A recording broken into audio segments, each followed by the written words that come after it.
Hello there! This hour on Verbling, the next in my Fluency Fundamentals class, the class where you gain the vocabulary you need in important topics. This will give you the basis for fluency to talk about those topics and many others. And in today's class, we're going to be working on the Fluency Fundamentals for feelings and moods, specifically idioms that express different moods and different feelings. All of that and more coming up in just a moment. But first, quick introduction and then we'll get started. My name's John Eric. I'm your Verbling teacher for this hour. I'm an American teacher from New York, coming at you today from Lisbon, Portugal to bring you this class. And by the way, if you click on the link in the Verbling chat window or you click on my name in Verbling, it'll take you here to my profile page on the left. You can follow me to get notifications of my upcoming group classes, which you're free to join. Well, they're not free, but you're free to join them. And on the right, you can book a class or package, and I will work with you on creating a personalized learning plan to help get you to your goals. Okay? If you're interested in that, please send me a message rather than book the class so I can make sure I've got time for you in my schedule. All right. So I'm going to give you a link to the material, and then we will get started. Here's the material for today, and there's the link in the Verbling chat. And if you don't see it, go to the group chat right here, and you will see it. Idioms for feelings and moods. By idioms, we mean, of course, those little expressions that we only say in one particular language and not another. Idioms. We'll talk about what those mean in just a second. So first, let me just make sure your microphones are working, and we'll get started. Welcome back from last hour, Giancarlo. Good morning, John. Thank you. Good morning. Mr. Frederic, nice to see you. Hello, how are you? Very good, Frederic. And Vitaly. Hello, Vitaly. How are you? Hello, John Eric. I'm fine. Very good. Let's see. When did I last see you? Like 6 months ago? Oh, really? I have been a long rest. Oh my goodness. Are you rested now? Yes, I am pretty rested. Okay, good. Very good. Welcome back. Thank you. Okay, so let's talk a little bit about idioms for feelings and moods. Let's talk about these. What we're going to do is learn. Why does that say idioms? Idioms. That's weird. Oh, there's a typo on the top of the screen. We're going to learn basically 3 or 4 sets of idioms. Some of these you'll probably know. Others you won't. Some of these are only British, so I'll give you an American equivalent. Okay? And some of these will probably be brand new. So we'll learn those for about 15 minutes. I've got 4 or 5 different exercises. We might do them all or just a few.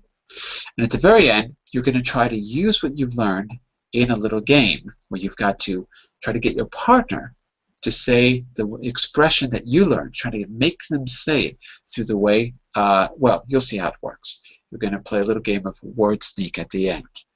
So let's get started. You will notice on your screen we've got expressions from A to H. And my question is, are these positive expressions or are these negative expressions? For example, Giancarlo, can you read the first one for us on the top of the screen? Yes, John. As happy as the day is long. As happy as the day is long. Would you say that's a positive or a negative expression? It's a positive one. Of course, because it's got happy in it. Yes. That one's easy. Some of these others might not be so easy, though. Okay? So, Giancarlo, what about B? B. Read that one for us. A long face. No, it's negative. It's negative. It's negative, yeah. A long face. Even in Mexico, we have this expression, una cara larga, no? It's when you are moody, when you are sad, or when you are maybe angry or bored. It's negative. It has a negative connotation, I think. Here's a joke for you, Giancarlo. Are you ready? I am, yeah. A horse walks into the bar. The bartender says, "Hey, why the long face?" Okay. Good joke, huh? Yeah, Pretty yeah. good joke. The Horses only have joke long faces. yeah, Yeah. that's the joke. It's the only joke I know. Yeah. Vitally, horses already have long faces. That's the joke. Oh, forget it. It's because you're a Chihuahua. That's why you don't understand. You have a little face. Vitally, look at C. Tell me if that's a positive or negative expression. Have you heard C before? Read that for us. I have oh, forget it. On cloud 9. Good. Yes. Positive or negative? It's a positive. It is. When might you say that? In joke, maybe. I know, but don't in what know. in what kind of situation would you say that? Or give me an example. Use it in a sentence if you can. Okay, I try. I'm sleeping on the Mhm. cloud 9 Okay. Because? because I'm pretty comfortable. Okay. I'm comfortable, but I'm not on cloud 9. Ah, Judy was on cloud 9 when she got accepted to Harvard, when she got her acceptance letter. Not on cloud 7, on cloud 9. why? Because, Yeah. because she's ecstatic. She's extremely happy. That's why. Hmm. Because I guess normally there are 7 clouds. I don't know. I don't know why cloud 9. Does anyone know where that comes from? Maybe a No. 9 wave or is the biggest one. Could be. Yeah. We should look it up. I'm not going to look it up now, but someone look it up and let us know. I'm just curious about that. All right, but anyway, you're absolutely right. It is a positive expression, not a negative one. Giancarlo, what about D? Well, in fact, I was about to ask you about cloud 9. Why 9 and not 10 or 11 or 7? It's strange. Sometimes uh, I have more questions than answers about idioms and words, and I say it's not easy for me to remember cloud 9. One day I said cloud 7. Uh-huh. And some people laugh at me and they say, no, no, no, cloud 9. And I say, oh, I'm sorry, number 9, cloud number 9. But why? I don't know.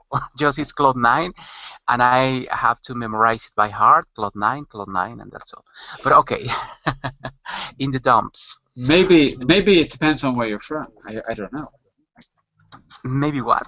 Maybe it depends on where you're from. Maybe in some places it's cloud 7. I mean, you never know. In Italy, if you see a black cat cross your path, it's good luck.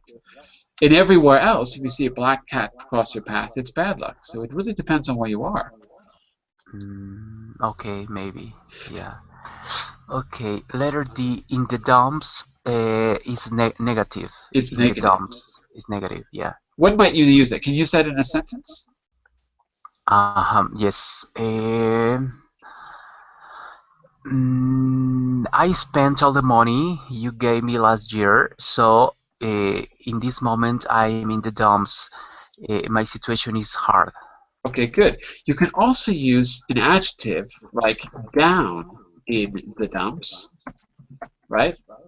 So if you use an adjective, not an adjective, I'm sorry, an adverb, down in the dumps, you can use that to modify the expression.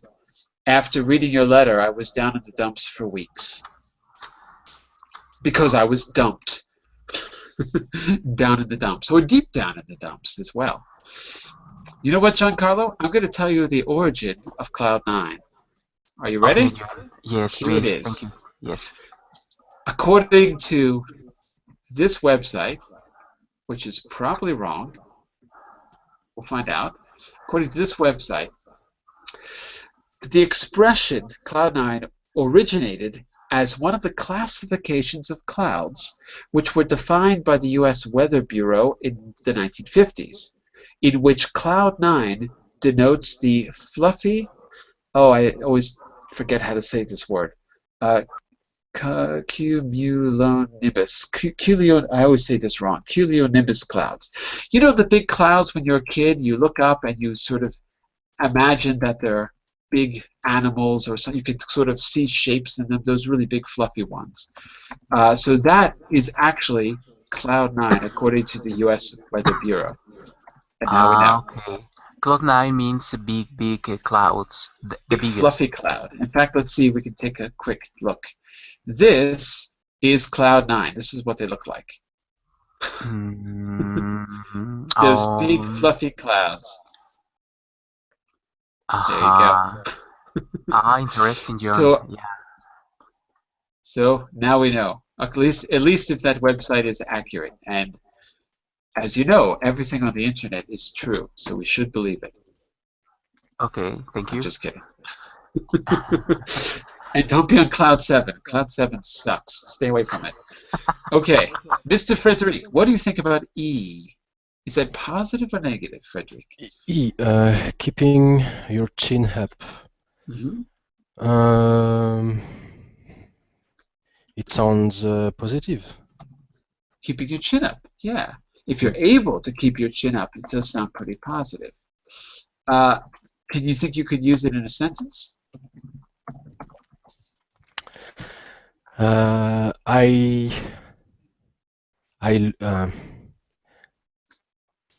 lose this game, but I kept my chin up. By doing what? Or what do you mean by that? Yeah, it sounds okay, but what do you mean? What did you do, or how did you feel? I mean that you feel sad, but you want to look happy, you know. Or you don't necessarily have to look happy, but you could actually be happy. Keeping your chin up means stay positive. Keep yourself in the right frame of mind. Remain cheerful, even though the situation is bad. This is an American expression. What can I tell you about it? The only origin that I see here is that it started in a Pennsylvania newspaper in the year 1900 under the heading, this is the first use of it is the Pennsylvania newspaper, the Evening Democrat, October 1900. So 115 years ago, this was registered somewhere under the heading Epigrams upon Health Giving. So this was an expression that means don't take your troubles, don't take your troubles with you. Hang them on a chair. This is what it says. Keep your chin up. I'm reading from the newspaper from 115 years ago. Keep your chin up. Don't take your troubles to bed with you. Hang them on a chair with your trousers, or drop them in a glass of water with your teeth. Okay. Now you know what keep your chin up means. Okay. And Frederic, one more. What about F? Like a bear with a sore head. Like a bear. Like a bear. I don't know. Anyone want to take a guess about this? At least if it's positive or negative. I'd say it's positive, but I don't know the meaning of this one. Okay. Well, if you've got a sore head, that means your head hurts, right? If someone's like a bear with a sore head, it means they complain a lot and they're unhappy. This is a British expression, like a bear with a sore head. So it means that you're not happy with your situation. So I guess it's actually negative because it means that you're kind of bringing everyone else down. You're always complaining, something like that. Not an American expression, but one that people will, they probably will understand it. It's actually not one that I think I've heard growing up. So another way to say it is that you're irritable. You're kind of, something's bothering you. You're easily irritated. Okay, the last two on this page. To be in a mood. Giancarlo, to be in a mood. To be in a mood is negative. It is a negative. Okay, can you use it in a sentence? Uh-huh. Yesterday afternoon, my brother was in a mood because he couldn't go to a bar. He couldn't go to a bar. How old is he? 20. Okay, I thought you were going to say 11. Okay. Okay, yeah, that's it. He was in a real mood. Okay, you can also add an adjective. In a real bad mood. In a real good mood. Right? And instead of saying mood, of course, you could use humor to be in good or bad humor as well. Although it's less common these days to use the word humor as it is mood. Okay? But they're all correct. So you can be in a good mood as well. And Vitaly, what about high spirits? It's highly positive. Highly positive. Okay? And what about a sentence? You think you can use this? Yes. Maybe some people evoke like a bear, but in high spirit. Some people, what, like a bear? I didn't catch that. Awake like a bear. Oh, some people wake up like bears. Yes, wake up. Oh, but are in high spirits. Okay, they wake up in a bear like a bear, but then they wake up irritated, but then they snap out of it. Is that the idea? Yes. Don't use awake. Okay. Maybe. Depends on what you mean. 1 second. I type in chat Okay. this word. Awake. Yeah, but awake is an adjective, like to be awake. I am awake. But the verb is to wake. Okay, good. Thank you. Verb is to wake. So they wake like bears. But afterwards, they're in high spirits. Something could work. I want to see if I can find the origin of this. I think I know what it is. Let me see if I can find it, though. Because the point is, like, alcohol used to be called spirits, right? Because spirits means your mood. To be high spirits is to be in a good mood. So to drink spirits was to change your mood from bad to good, because people are sort of happier. Well, some people are. I'm just curious if I can see the origin. I can see the meaning, but can I see the actual origin? Maybe not. I have a theory. I have a theory that this has a religious connotation, like spirit, like the Father, the Son, and the Holy Spirit. I have a feeling that it has something to do with that, but I'm not 100% sure. Anyway, I can't really find a quick link to it. I think we don't find some deep in this deep.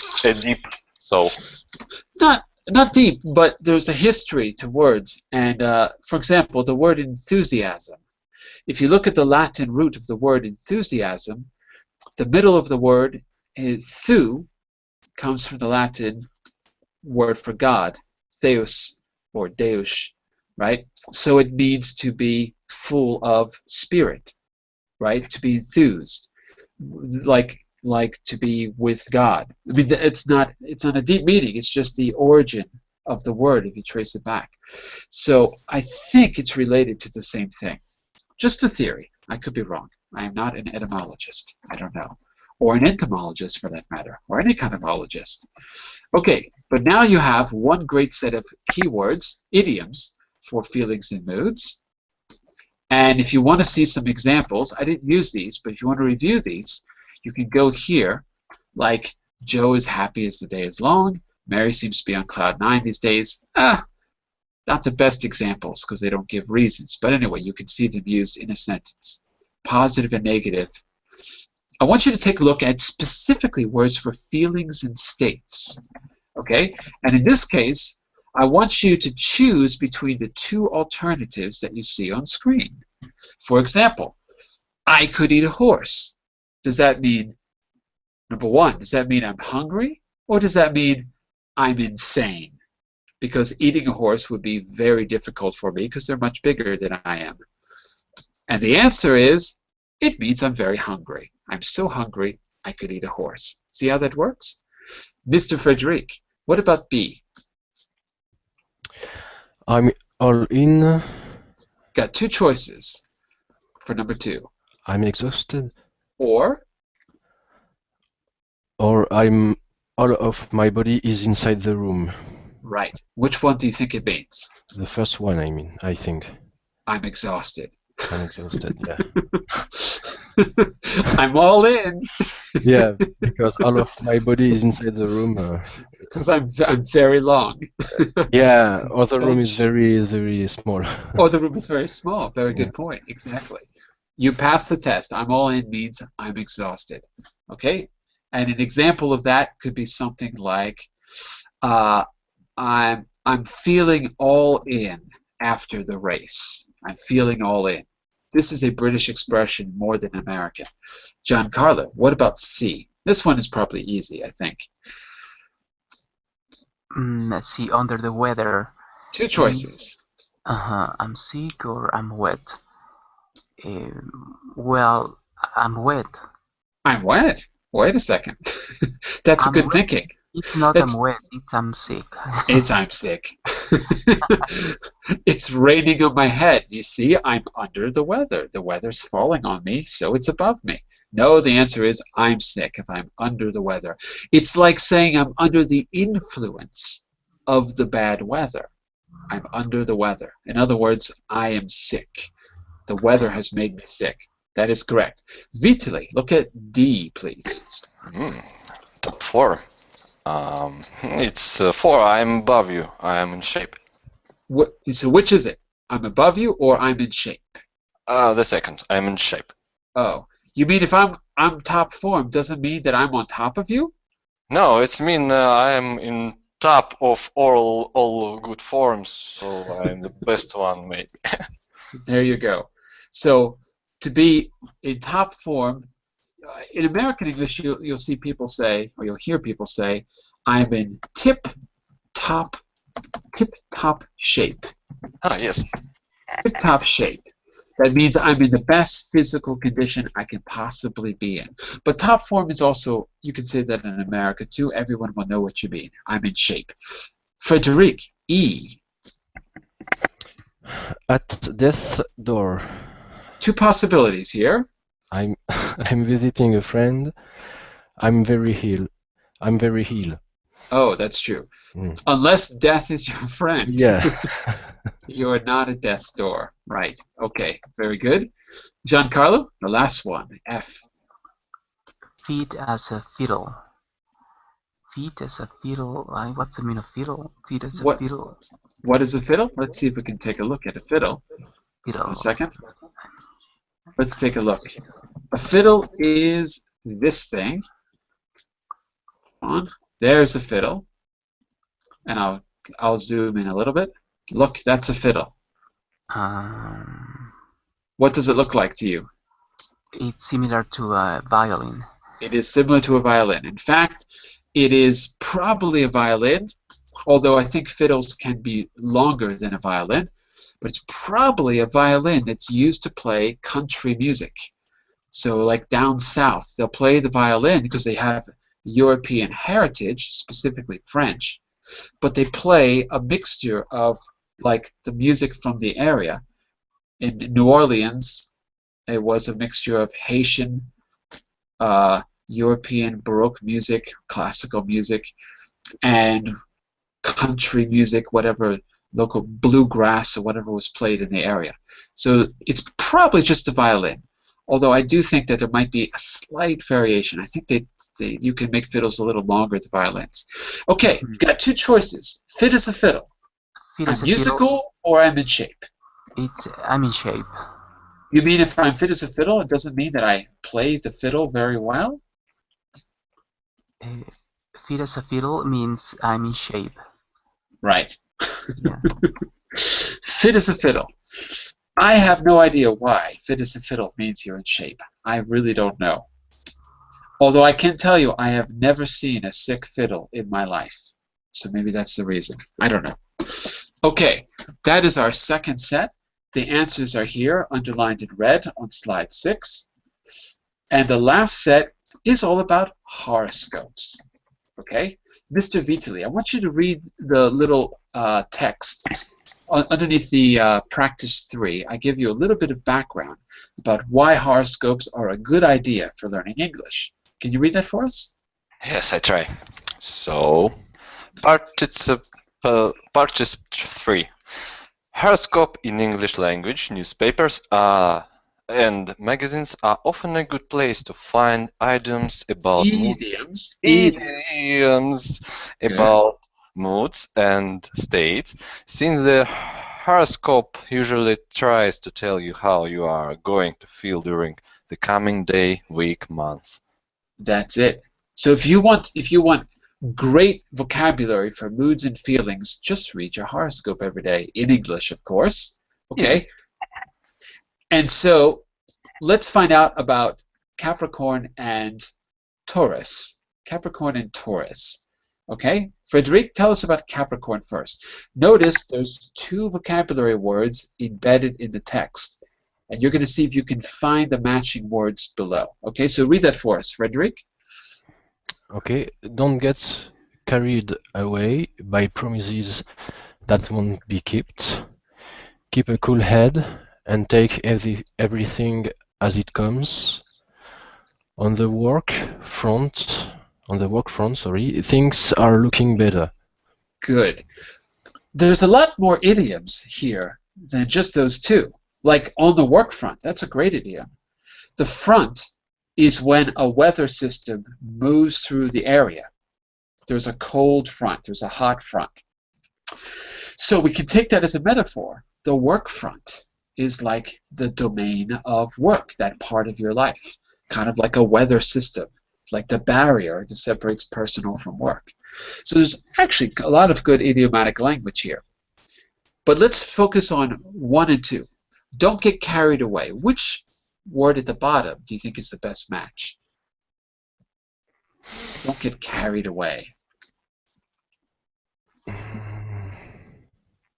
Don't get carried away by promises that won't be kept. Don't be fooled. Don't be fooled. Interesting. Where did I find this? Oh, here it is. Okay. I'm looking at my material and I didn't see it. Don't be fooled. Okay, yeah.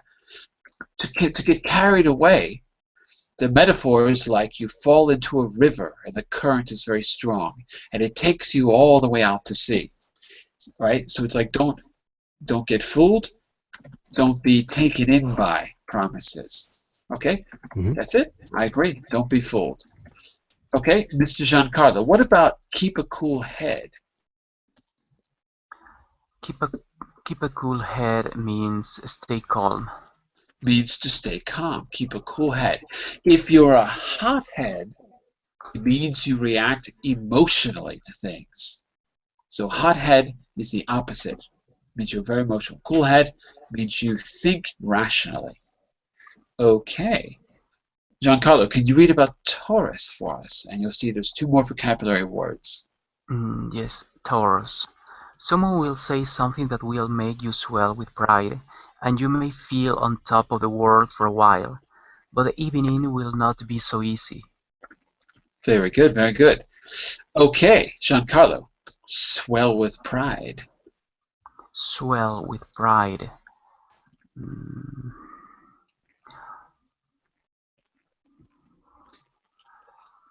What do you think?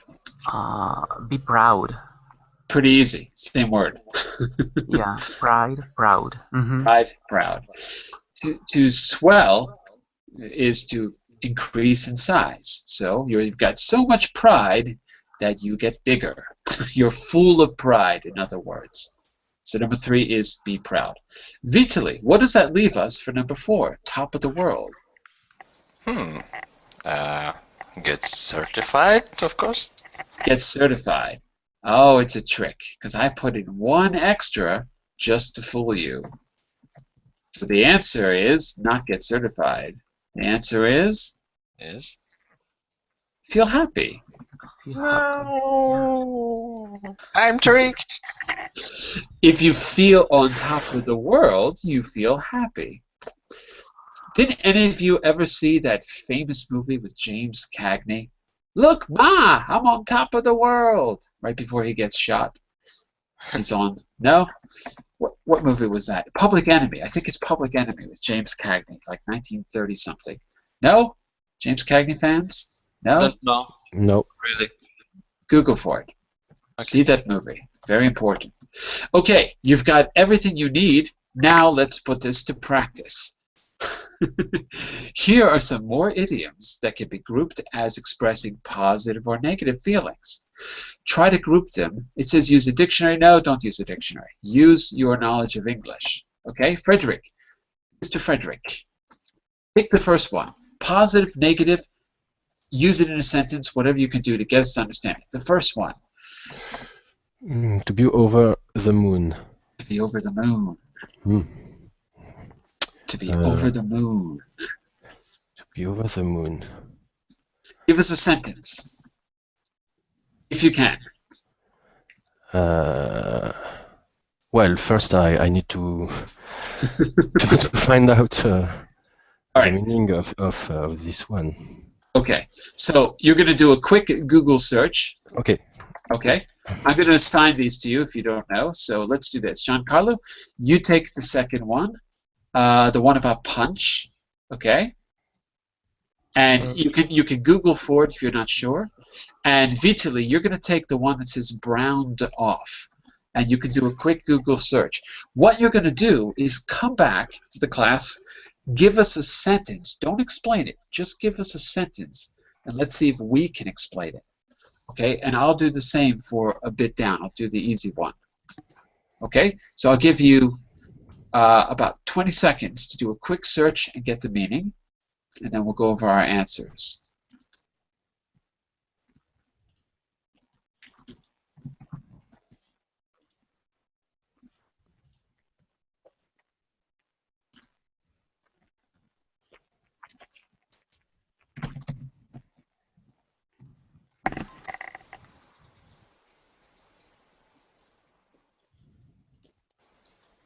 My idioms is deprecated in 13th century. Sorry, say again? My idioms is deprecated in 13th century.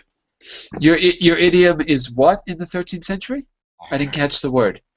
Buggered. What? Wait a second. Your idiom is the fourth one, to be browned off. Yes. Okay, so give us a sentence. Look it up, but give us a sentence that illustrates browned off. Use it in a sentence if you can, and we're going to try to see if we can guess the meaning. Okay. All right? I'll do an example.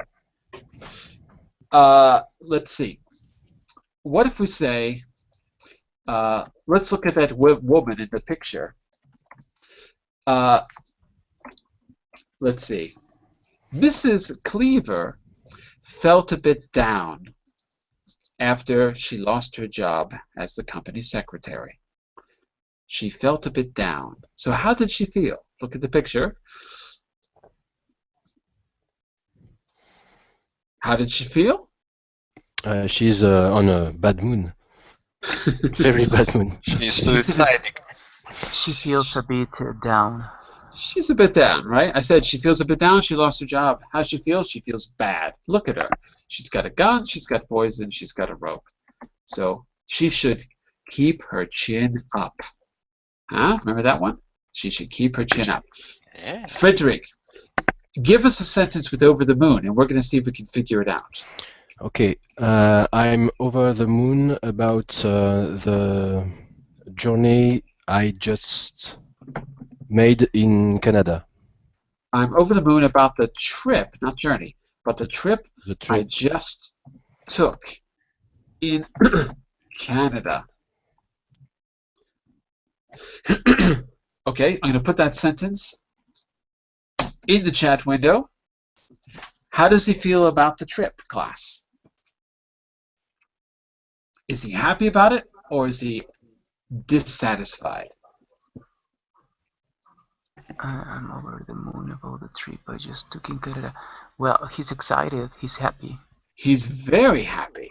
He's so happy that he's out of the atmosphere and over the moon. That's how high he is. Remember high spirits? Over the moon is high spirits because you're so high you're above the moon. So he's really happy about the trip. And now we know. Mr. Giancarlo, can you use pleased as punch in a sentence? Yes. My sister was promoted yesterday.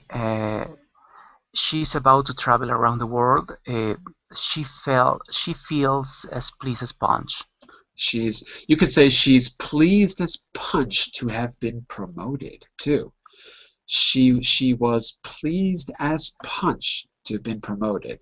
She's as pleased as punch. Is or was, either way. I'll put that in the chat window. Yes. She's as. Oops. She's as Wrong. pleased Pleased as as. punch. Yes, because it's a comparative, John. As pleased as.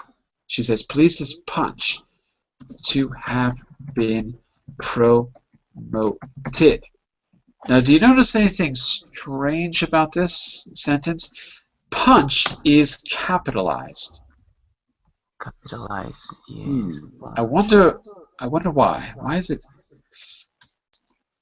Makes me wonder why it's capitalized, because we only capitalize proper names. Yes, proper. Okay, first, Frederic and Vitaly, she's pleased as punch to have been promoted. Does she feel good about the promotion, or does she feel bad about it? I think she's happy. She's happy. She's quite happy. She's not over the moon, but she's quite happy. Now, here's the second question. Why is punch capitalized? It can only mean one thing. If it's capitalized, what does that tell you about the word, if it's capitalized? It's a name or a noun. Exactly. It's a name or a proper noun. It is a name. It's the name of a person, in fact. Do you know who was pleased as punch, historically speaking? Who was punch? It's a first. It's a what? First. What's a first? I don't know the word. First? A hand, but a hand, first, and punch. I don't know the word first. I don't know what that means. I forget it. You've got to explain what it is. Is it a thing? Here in chat. First. First? Like first, second, third? No, like a hand. Oh my god. I'm ridiculous. I'm confused. I'm confused. On the chat window, I see first equals punch. Just first. Like first, second, and third. Here. Fist. Oh, a fist. Got it. Pretty similar. Got it. Yeah, fist. Fist. The action of punch is done with a fist. The action. But this is not an action, it's a noun. And it comes from Punch and Judy, which are puppets. Punch and Judy. And in fact, let me see if I can quickly put on screen Punch and Judy so you can see what Punch and Judy look like. And maybe you'll recognize this. Give me just a quick second here. The Punch and Judy show. Take a look at Punch and Judy. Let me go to images. There you go. This is a good picture of Punch and Judy. Does that look familiar to any of you? Yes. Yeah? No, not in Mexico. It's not common. So Frederic, They are puppets, right? Yeah, we have a similar character in France. Uh-huh.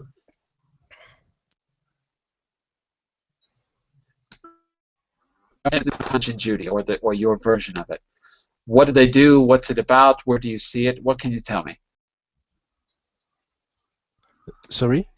What can you tell me about this puppet show? Oh, they fight each other every time, every day, no? They fight constantly, right? Yeah. So check this out. Punch is called Punch because he's always beating Judy. He's always punching her. That's why it's called Punch and Judy. In fact, this comes basically from a form of theater called Commedia dell'arte, right, which is Italian theater, very, very melodramatic, it's comic, and it has all these archetypal characters. So here's the definition.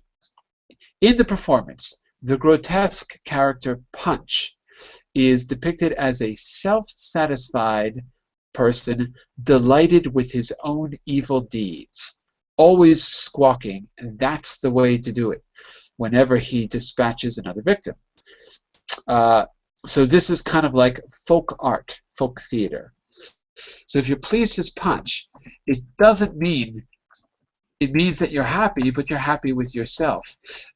Maybe you shouldn't be so happy with yourself, because Punch is happy with his own deeds, but they weren't really good deeds.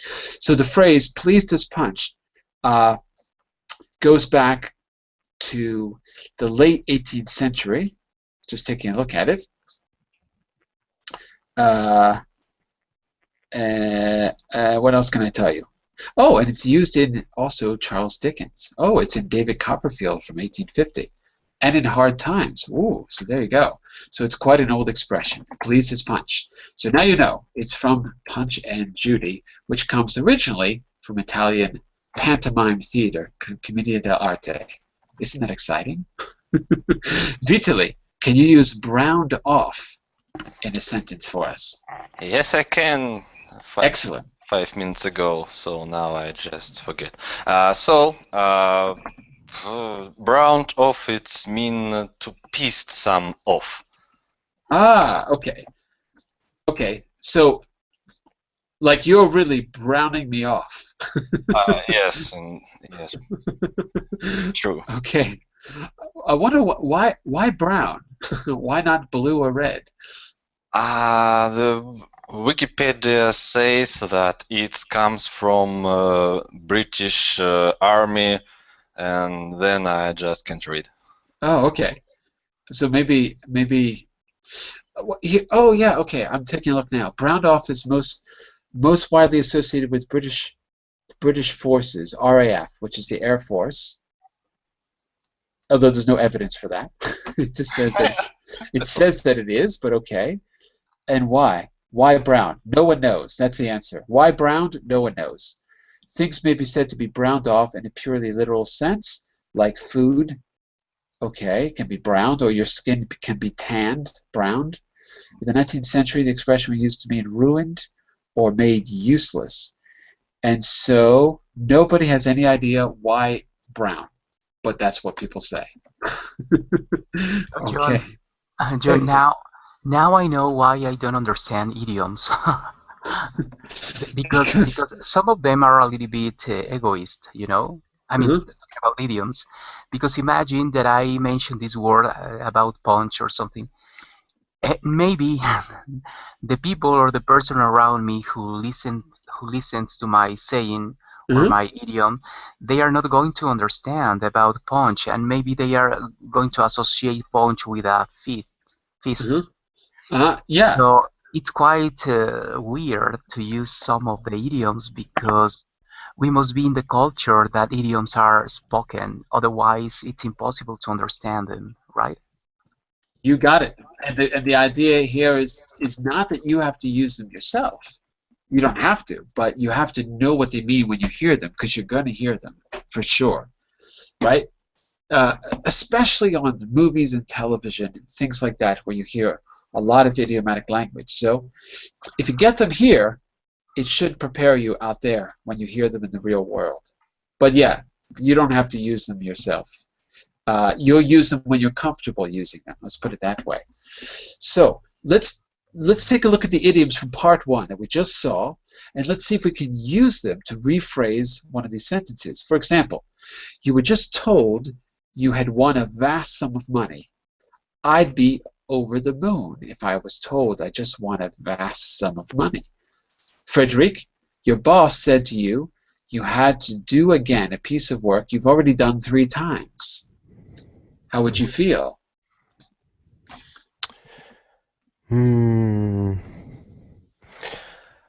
I'd make a long face. I'd have a long face. You could also make a long face. Yeah, you could. I'd make a long face, but I'd get on with the work. Okay, it works. Very good. Giancarlo, you were told you got a very high mark in an exam. Oh, well, in that situation,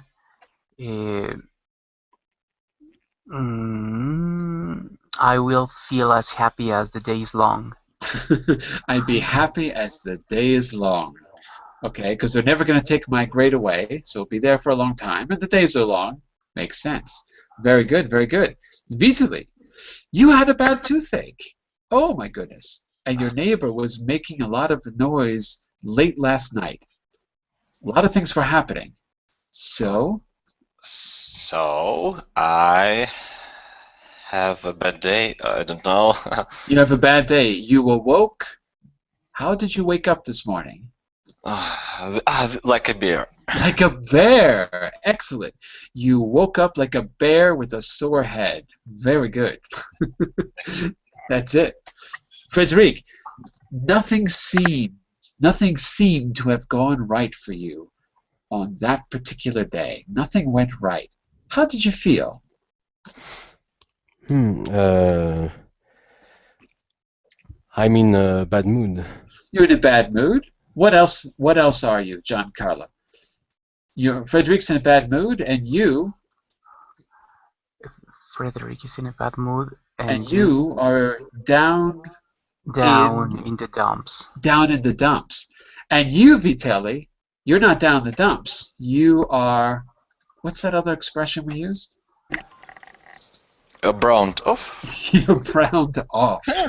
Exactly. You're browned off. Very good. Last one on this page. This one, I don't know. I lost my place. Whoever wants it, shout it out. Someone you were secretly in love with told you they were in love with you.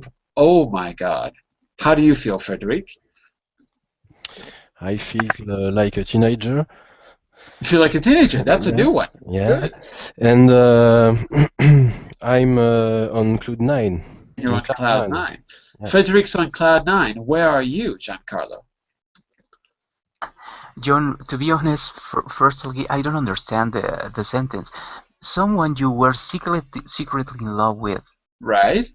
Told you they were in love with you. They were who? They is a mistake because native speakers will use they when they should use she or he. Right? It's just a mistake.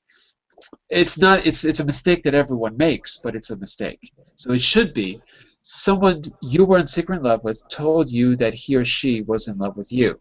That's what it should be. Okay. Well, in that case, John, I'll be on cloud 9. Wait, you can't be on cloud 9 because Frederic's on cloud 9. I'm sorry. Okay. Next one. Well, high spirits. Yes. You'd be in high spirits, okay. I'll be in high spirits, yes. And Vitaly, where would you be? Because he's in high spirits, Frederic's in cloud 9, and you have to go even higher than them. I'd be in a dump. No, you won't. Love is so expensive, I must be in dump. No. You would be over the moon. Over the moon. Over the moon, exactly. Okay, I think you got the hang of this, so here's what we're going to try. There's a few other exercises you can try on your own, okay? These are some sentence completions here. And I've got a little horoscope exercise for you to do as well. But what we're going to try to do is a little game of word sneak.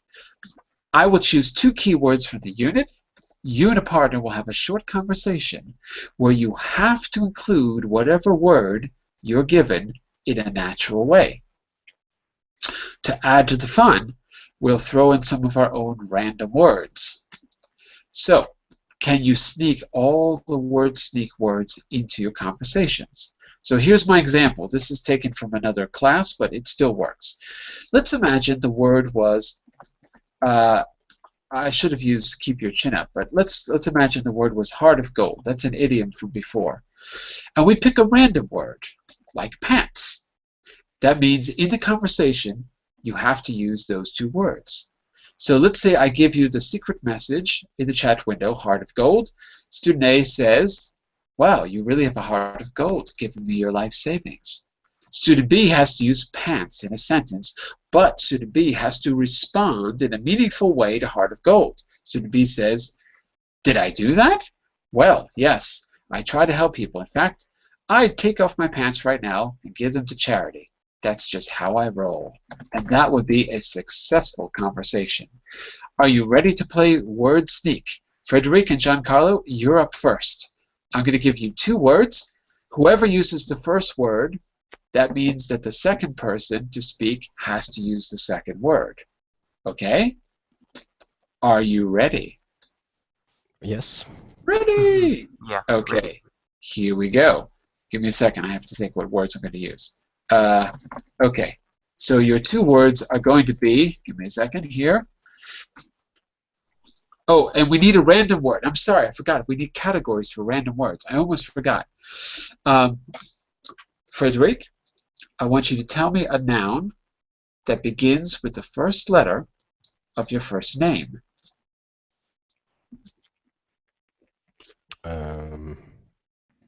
What is the first letter of your first name? F. That's right. Give me a noun that begins with F. Flower. Flower. Very good. Okay, so our first random category is going to be flowers. Giancarlo, give me a word that means flower, or a type of flower, or that you associate with flower. Rose. Roses. Rose is a type of flower. Vitaly, I want you to tell me a word you can associate with flower. Daisy. Vase? Oh, daisy. Sorry. Daisy. Yes. Daisy. Let's put daisy and vase, because I associate vase with flower. Put flowers in a vase, and daisy is a kind of flower. Okay? Frederic, give me one last association for flower. Don't know.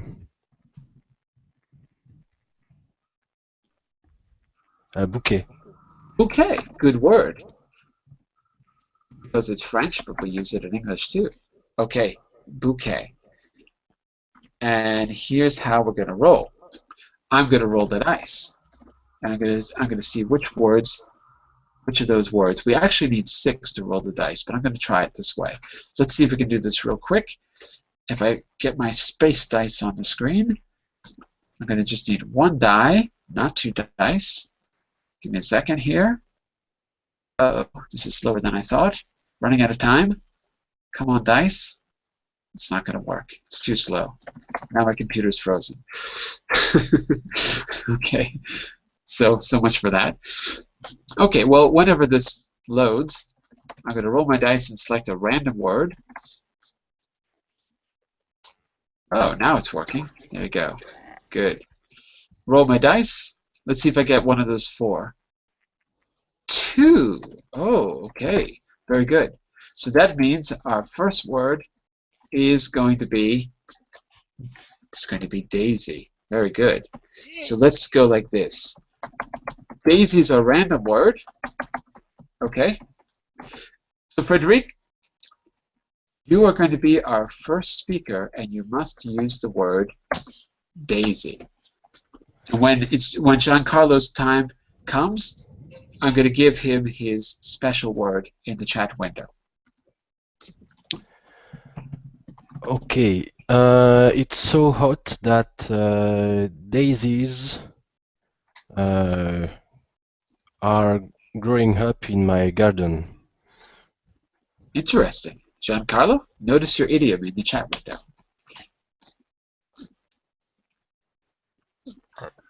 Swell with pride.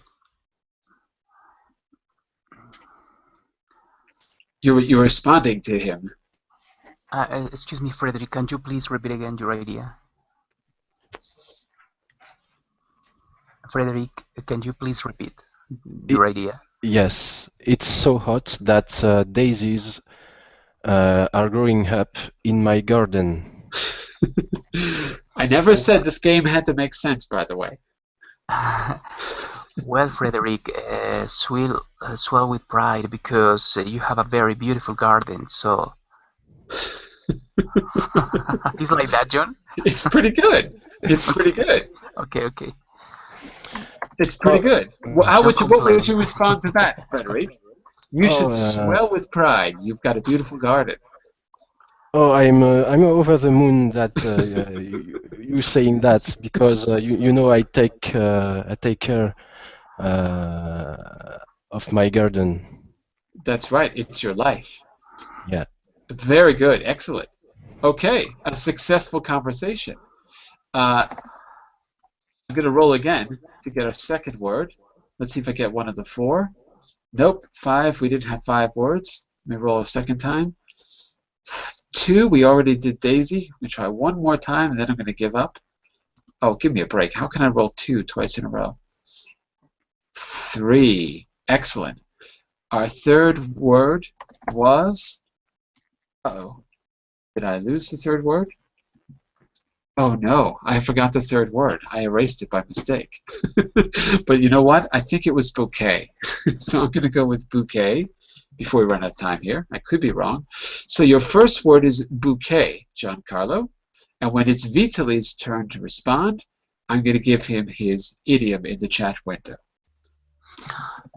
Okay, yesterday afternoon, a bouquet was put into my fence, but all the family don't know who the bouquet come from.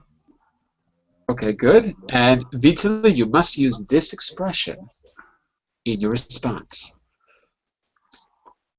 Don't ask me how you're going to do it. Sorry.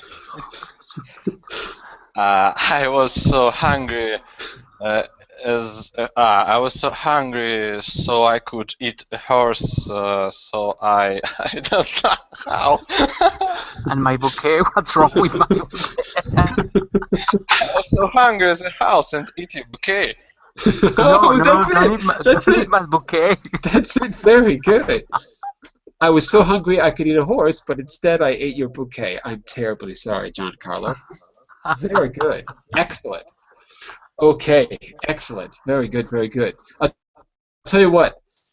Come on Friday, and we'll do a full game of Word Sneak. This was just to get you to whet your appetites. Okay. Don't forget, you've got a few other exercises you can do. So save the presentation for later. Try the other exercises on your own. I think you have exercises on, I can't see the slides, but I think it's 11, 12, and 13 if you want to try them on your own. Okay, and then I'll be back tomorrow, of course, from 12 to 2 for Hot Topics and part 2 of our business class. But on Friday at 1 GMT, we're going to play language games. And why don't we do Word Sneak on Friday? And we'll reuse these words and also the words from Thursday morning, which is going to be the phrasal verb class. Okay, so come Thursday to get those, and we'll put them together in a game on Friday. Bye for now, everyone. Thank you. Bye-bye. Bye. Don't Thank you. eat my bouquet. Done on Friday. Bye-bye. Bye-bye. Bye, John. Thank you.